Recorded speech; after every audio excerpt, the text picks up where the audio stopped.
9 मे 1874 रोजी प्रत्यक्षात घोड्याने ओढणाऱ्या ट्राम्स या शहरात धावायला लागतात. मध्ये विजेचा शोध लागला होता. ही जी वीज आहे ट्रामसाठी वापरण्यात येणार होती, ती बॉम्बे ट्रामवेज कंपनी बरखास्त होऊन Bombay electric supply and transportation असं BEST असं नामकरण त्यावेळच्या नवीन कंपनीचं झालं. परंतु परतीच्या प्रवासामध्ये हीच ट्रॅम पुन्हा अशी या बाजूने या डायरेक्शन येणार आहे. तर त्यावेळेला ही जी सीट आहे याला आपण फ्लोटिंग बॅकरेस्ट म्हणतो. त्याचा जो पाठ टेकण्याचा भाग आहे हा हलतो. हा बघा, हा या पद्धतीने केला जायचा आणि हे काम त्यावेळेचा कंडक्टर करायचा. रॉकेलचा दिवा आहे आणि आतमध्ये लाल आणि हिरव्या रंगाच्या काचा आहेत आणि तिथे त्याचं स्लायडर आहे. तर त्याप्रमाणे तो सिग्नल या लिव्हरने चेंज करायचा आणि हातातून दाखवून ट्रामचं ट्रॅफिक नियंत्रण करायचा. 31 मार्च 1964 रोजी ही सर्वात शेवटची ट्राम ज्यावेळेला प्रवासाला निघाली. जिव्हाळ्याचं एक प्रवासाचं साधन मुंबईकरांनी हरवलं.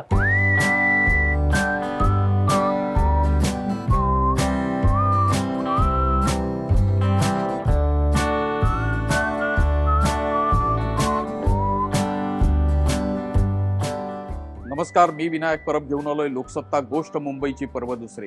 या दुसऱ्या पर्वामध्ये गेल्या काही भागांमध्ये आपण मुंबईतल्या नद्यांच्या संदर्भातला वेगवेगळा इतिहास समजून घेतला. फक्त इतिहास नाही तर आपण या नद्यांची वर्तमान स्थिती जी आहे ही देखील समजून घेतली आणि कदाचित भविष्यात आपण या नंतर कोणत्या दिशेने जाणार आहोत, या नद्यांचं भविष्यातलं स्वरूप काय असू शकतं याही बद्दलच्या गोष्टी समजून घेतल्या. तिथे आपण थोडंसं थांबतोय आणि आता आपण एका नवीन गोष्टीच्या दिशेने प्रवास करतोय. आपण पाहताय की माझ्या मागच्या बाजूला संपूर्ण मुंबईचा एक मोठा नकाशा आहे आणि त्याच्यावर बेस्ट असं लिहिलेलं आहे. बेस्ट असं लिहिलंय म्हणजे काय, तर आपण आता बेस्ट उपक्रमाबद्दल बोलतोय. मुंबईच्या 2 सगळ्यात महत्वाच्या धमन्या आहेत. सगळ्यात महत्वाचं म्हणजे मुंबईची लोकल ट्रेन आणि दुसरीची आहे काकणभर अधिक महत्वाची असलेली, ती म्हणजे मुंबईची बेस्ट बस अर्थात बेस्ट उपक्रम. कारण ही जी बेस्टची बस सेवा आहे ही मुंबईच्या अक्षरशः कानाकोपऱ्यापर्यंत पोहोचते. खरं तर तशी बेस्ट बस ही आपल्यासाठी रोजची आहे, पण आपल्यापैकी किती जणांना या बेस्ट बसचा इतिहास माहिती आहे? 150हून अधिक वर्षांचा इतिहास हा या बेस्ट बसला आहे, पण याच्याकडे मात्र आपलं कधी फारसं लक्ष जात नाही. तर गोष्ट मुंबईच्या आजच्या भागामध्ये आणि या पुढच्या काही भागांमध्ये आपण या बेस्ट उपक्रमाच्या संदर्भातल्या काही महत्वाच्या रोचक गोष्टी समजून घेणार आहोत आणि बेस्टचा तुमच्या माझ्याशी मुंबईकर म्हणून जोडलेला इतिहास हा देखील समजून घेणार आहोत.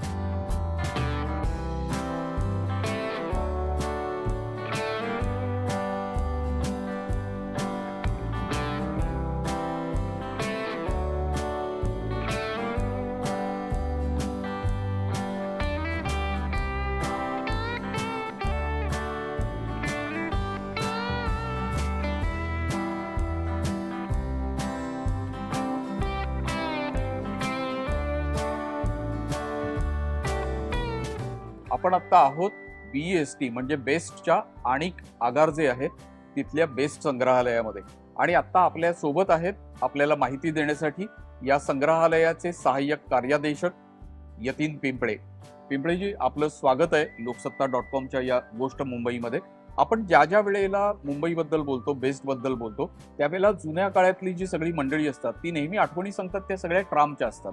तर ट्रामने या वाहतुकीची सुरुवात झाली, तर ही नेमकी केव्हा सुरुवात झाली, कशी सुरुवात झाली, याबद्दल आपण आम्हाला सांगा. तुम्हाला माहितीच आहे की मुंबई हे एक व्यापाराचं शहर म्हणून ओळखलं जातं.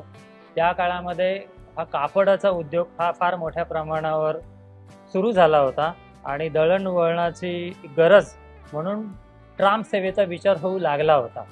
आणि त्यावेळचं जे शासन होतं, ब्रिटिशकालीन शासन होतं, तर त्यावेळेला निर्णय घेण्यात आला आणि त्यावेळेला जी परिवहन संस्था, सार्वजनिक परिवहन संस्था जी उदयास आली, तर त्यावेळेचं जी प्रवासाची साधनं होती, पूर्वीच्या काळी पालखी, मेणे किंवा व्हिक्टोरिया, बैलगाड्या, घोडेगाड्या अशा होत्या.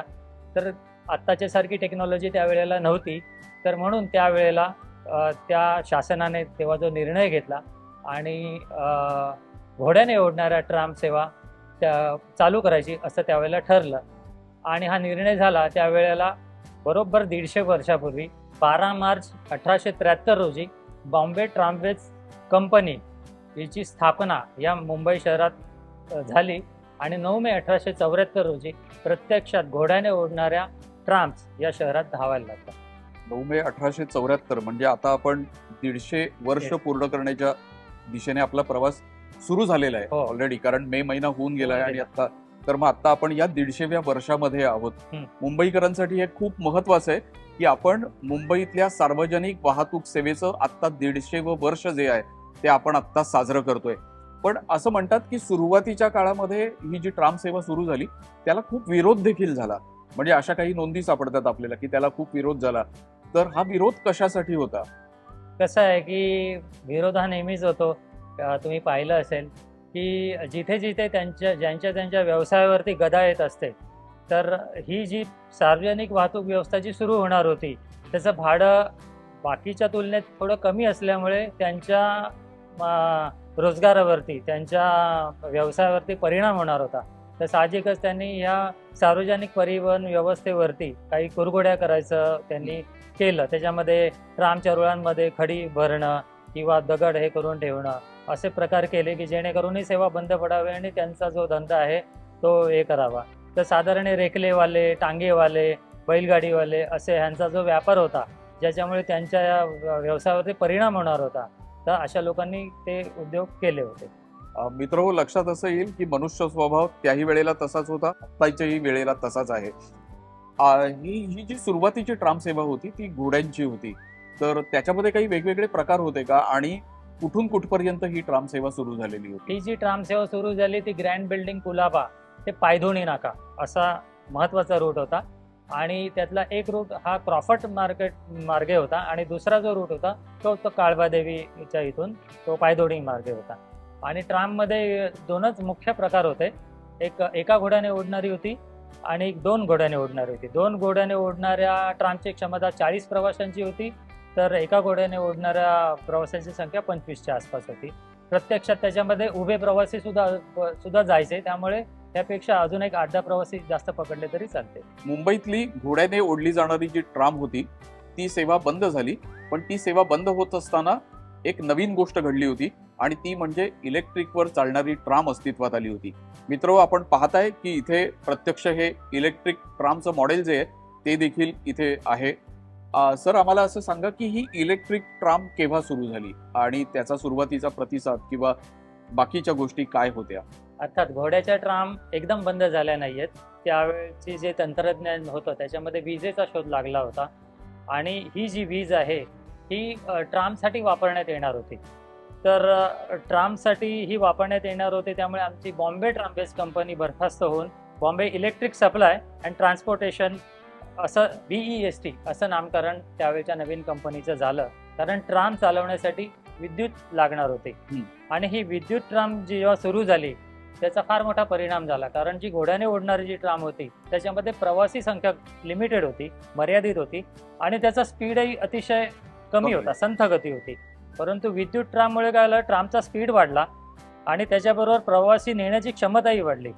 प्रत्यक्षात कंपनी उदयास आली 1905 साली आणि electric tram single decker electric tram सुरू व्हायला 1907 हे साल उजाडावं लागलं. पहिली ही इलेक्ट्रिक जी ट्राम मुंबई महानगरपालिकेचं मुख्यालय ते क्रॉफर्ड मार्केट अशी धावली आणि पहिल्या ह्या ट्राम सेवेनेच मुंबईकरांची मनं जिंकून घेतली.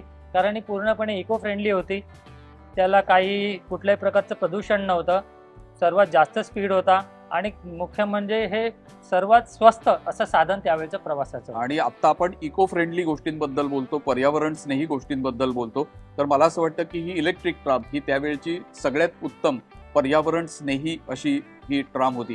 तुम्ही म्हणालात की सिंगल डेकर होती सुरुवातीला, म्हणजे ती नंतर डबल डेकर झाली. 1920 साली डबल डेकर ट्राम आली. 1920 ला डबल डेकर झाली. पण मग ही एवढी चांगली सेवा होती, ती जर का पर्यावरण स्नेही होती, तर मग ती बंद का पडली? हा, खरी गोष्ट आहे की तंत्रज्ञानात वारंवार बदल होत असतो. रस्त्यावरची ट्रॅफिक वाढायला लागली ही आणि रस्त्यावर ही रहदारी वाढल्यानंतर जी ट्राम जी परंपरागत नेणारी होती ती त्यांना अडचणीची ठरायला लागली आणि त्यामुळे एक दिवस असा उजाडला की ट्रामला मग निरोप द्यावा लागला. परंतु ट्राम हे सर्वात स्वस्त आणि मस्त हे गरिबांचं साधन होतं. 31 मार्च 1964 रोजी ही सर्वात शेवटची ट्राम ज्यावेळेला प्रवासाला निघाली त्यावेळेला आपल्या जिव्हाळ्याचं एक प्रवासाचं साधन मुंबईकरांनी हरवलं. आजही काही मुंबईकर आहेत ज्यांनी ही ट्रामने प्रवास केलेला आहे. ते ट्रामबद्दल भरभरून बोलतात आणि त्या ट्रामची आठवण काढतात. मित्र, खरं तर कलकत्त्याने ही ट्राम आज देखील जपून ठेवलेली आहे, व्यवस्थित जपलेली आहे. मुंबईकरांना याचा एकदम म्हणजे अलीकडची जी पिढी आहे त्यांना याचा साक्षात्कार केव्हा झाला तर अगदी 7-8 वर्षापूर्वी ज्या वेळेला कामकाज सुरू होतं रस्त्याचं, त्यावेळेला ट्रामचे रूळ जे आहेत, जुने रूळ ते सापडलेले होते आणि त्यावेळेला एकदम अचानक मुंबईकरांना साक्षात्कार झाला. काही जणांना असं वाटलं की अरे रेल्वेचे रूळ आहेत म्हणजे इथे रेल्वे होते की काय, पण मग त्याच्यानंतर वेगवेगळ्या बातम्या प्रसिद्ध झाल्या आणि त्याच्यामध्ये असं लक्षात आलं की हे ट्रामचे रूळ त्यावेळचे होते. तर मित्र हो, आपण दैनंदिन ज्या वेळेला चर्चा करतो त्यावेळेला आपण अनेकदा वेगवेगळे शब्द प्रयोग करतो. आपण असं म्हणतो की मी दादर टीटीला जाऊन आलो, कुणाला तरी आपण असं सांगतो की तू परेल टीटीला उभे राहा, पण आपल्याला टीटी म्हणजे काय हे अनेकदा माहिती नसतं. तर हे जे टीटी आहे हे ट्राम टर्मिनस आहे, हे देखील आपण लक्षात घेतलं पाहिजे. आत्ताच्या मुंबईकरांनी तर हे 100% लक्षात ठेवलं पाहिजे. आणि त्यावेळच्या त्या ट्रामचा आपल्याला अनुभव घ्यायचा असेल तर आपल्याला आत्ता कसं शक्य आहे, तर 2 गोष्टी तुम्हाला शक्य आहेत. एक म्हणजे आत्ता आम्ही तुम्हाला दाखवतोय हे प्रत्यक्ष मॉडेल आहे इलेक्ट्रिक ट्रामचं आणि हे आपण पाहतोय. आणि समजा तुम्हाला या ट्रामच्या डब्यामध्ये बसायचं असेल, प्रवास करणं तर अशक्य आहे, पण बसायचं असेल तर आपल्याला CSMT आपलं जे रेल्वे स्टेशन आहे त्याच्या बाहेर भाटिया बाग आहे आणि या भाटिया बागेमध्ये त्या ट्रामचा एक डबा जो आहे तो तिथे ठेवलेला आहे. तर तिथे जाऊन आपल्याला त्याचा आनंद घेता येईल. संग्रहालयात फिरता फिरता कदाचित तुम्ही या बाकांच्या जवळ याल आणि तुम्हाला असं वाटेल की आपण थोडेसे दमलोय आणि म्हणून त्याच्यासाठी म्हणून कदाचित हे बसायला बाक ठेवलेले आहेत, पण तसं नाहीये. या संदर्भात देखील एक खूप छान इंटरेस्टिंग गोष्ट आहे आणि ती आपण यतीनजींकडनं समजून घेणार आहोत. नक्कीच. ट्रामला बसप्रमाणे असा यू टर्न नव्हता. ट्राम शेवटच्या टर्मिनसपर्यंत गेल्यानंतर त्याच्यामध्ये एक सायडिंगचा ट्रॅक असायचा आणि जसं रेल्वेमध्ये अप अँड डाऊन लाईन असतात तसंच ट्राममध्ये सुद्धा अप अँड डाऊन लाईन होती. ती डाऊन लाईनवरून अप लाईनला यायची, पाटा बदलून ती अप लाईनला यायची. तर आपण या दिशेने चाललो तर त्यावेळेला ही सीटची पोझिशन त्यावेळेला अशी असायची, परंतु परतीच्या प्रवासामध्ये हीच ट्रॅम पुन्हा अशी या बाजूने या डायरेक्शनने येणार आहे. तर त्यावेळेला ही जी सीट आहे याला आपण फ्लोटिंग बॅकरेस्ट म्हणतो. त्याचा जो पाठ टेकण्याचा भाग आहे हा हलतो, हा बघा, हा या पद्धतीने केला जायचा आणि हे काम त्यावेळेचा कंडक्टर करायचा. हे जे ट्रामचे बाक म्हणतो, बेंचेस, त्यावेळेच्या सीट्स, तर हे त्यावेळेला हे कंडक्टर काम करायचा आणि परतीच्या प्रवासात ही अशा प्रकारे ही ट्रामची आसन व्यवस्था कार्यरत व्हायची. एक खूप छान आणखीन एक इंटरेस्टिंग गोष्ट आहे ती म्हणजे समजा जर का तुम्ही काही ग्रुपने गेलेले असाल, गटाने गेलेले असाल, एक 6-7 मंडळी आहेत, तर कदाचित तुम्ही याच पद्धतीने बसून आमने सामने अगदी तुम्ही एन्जॉय देखील हा प्रवास करू शकत होतात. आणि हा ट्राम मधला एक खूप छान इंटरेस्टिंग भाग होता. मगाशी मी ज्या लाकडी बाकावर बसलो होतो तो जनरल क्लास होता आणि आत्ता तुम्ही पाहताय की मी जिथे बसलोय या फर्स्ट क्लासच्या सीट्स आहेत. लक्झरी क्लास असलेली ट्राम आपल्याकडे अस्तित्वात होती. आपण सर मला असं सांगा की हे काय आहे नेमकं, म्हणजे तुम्ही समोर हा दिव्यासारखं जे घेऊन बसलायत हे काय आहे? हा एक ट्रामचा सिग्नल आहे आणि हातातला सिग्नल आहे. मुख्य म्हणजे रेल्वेची जी सिग्नल यंत्रणा असते त्याप्रमाणे ट्रामची सिग्नल यंत्रणा अजिबात नव्हती. जसं मी मगाशी उल्लेख केला की ट्रामला अप अँड डाऊन असे ट्रॅक होते, परंतु मुंबई शहरात अशा काही चिंचोळ्या गल्ल्या होत्या की तिकडे दुहेरी ट्रॅक अरेंज करणं शक्य नव्हतं. त्याच्यामध्ये एकच ट्रॅक असायचा. तर एक ट्रॅक गेल्यानंतर समोरच्या ट्रामला दिशा देण्यासाठी एक सिग्नल लागायचा की समोरून एक ट्राम येते आणि इकडून एक ट्राम येते, तर पहिल्या कुठल्या ट्रामला पहिलं जाऊन द्यायचं. तर तिकडे आमचा कंपनीचा एक सिग्नल देणारा एक माणूस असायचा, त्याच्या हातात हा सिग्नल असायचा. ह्याच्यामध्ये एक रॉकेलचा दिवा आहे आणि आतमध्ये लाल आणि हिरव्या रंगाच्या काचा आहेत आणि तिथे त्याचं स्लायडर आहे. तर तो त्याच्या इशाऱ्याने ट्रामचा नंबर बघायचा की ही ट्राम या दिशेला जाणार आहे, तर आपण ह्या ट्रामला थांबूया आणि या ट्रामला ह्या लाईनवरून पास करूया. तर त्याप्रमाणे तो सिग्नल या लिव्हरने चेंज करायचा आणि हातातून दाखवून तो त्या ट्रामचं ट्रॅफिक नियंत्रण करायचा. त्यासाठीचा हा सिग्नल आहे. हा ट्रामचा युनिक सिग्नल आहे. त्यामुळे रेल्वेच्या यंत्रणेपेक्षा ट्रामची सिग्नल यंत्रणा अतिशय वैशिष्ट्य.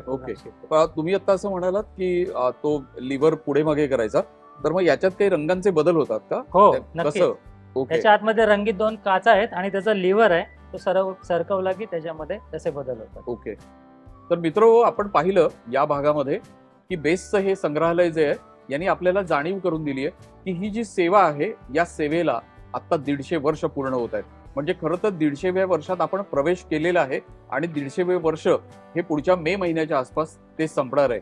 खूप महत्वाची गोष्ट आहे आपल्यासाठी ही बेस्टचा हा इतिहास हा देखील आपल्याला खूप वेगळी अशी जाणीव करून देणार आहे. पण हे फक्त एवढंच नाहीये. आज आपण आता फक्त ट्राम बद्दल जाणून घेतलंय. अजून भरपूर काही शिल्लक आहे. पण त्याच्यासाठी आपल्याला थोडीशी वाट पाहायला लागणार आहे पुढच्या भागाची. तोपर्यंत Loksatta live YouTube channel subscribe करायला विसरू नका. लाईक करा आणि मित्रमंडळींसोबत शेअर देखील करा.